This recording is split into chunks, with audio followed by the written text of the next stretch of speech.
while we are reciting, as I said yesterday, Gerndon, Gergum, while we are reciting, really try to embodying the meaning.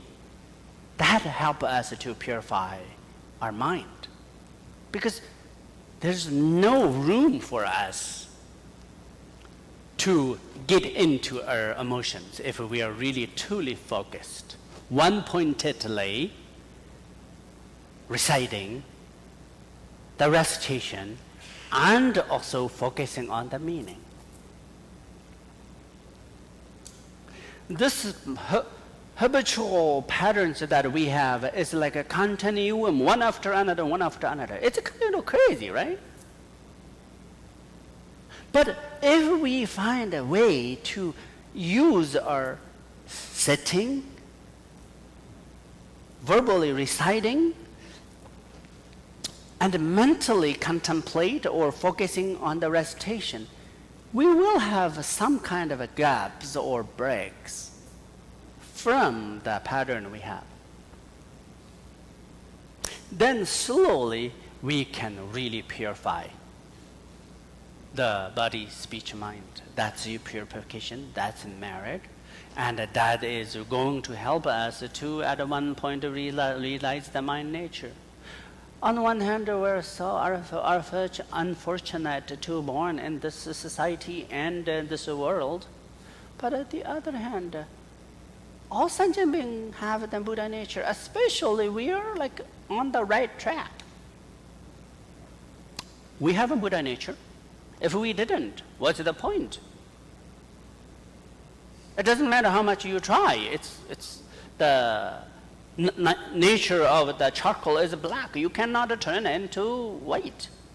But since we have the Buddha nature, if we work on the purification and slowly develop ourselves, then that in Buddha nature is going to come out somehow, and we can directly, nakedly experience that Buddha nature. That means the Dzogpa Chenpo introduction.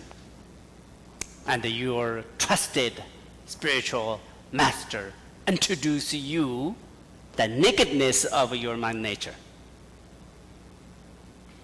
But sometimes, this is the thing, Americans have no idea. It's not your fault. Skillful Dzogpa Chenpo masters, they use all kinds of techniques to point out your mind nature nakedly. But we're so emotionally involved in ourselves. If a Lama says something, oh, that Lama is just awful, like so direct and so this and so like, what's the word? Your psychologists have a word like, what's that?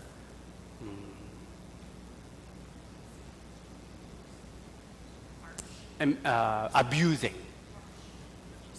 Abusive. Oh, that Lama is so abusive. That means you really do not know the skill or the way Lama is trying to do. You know?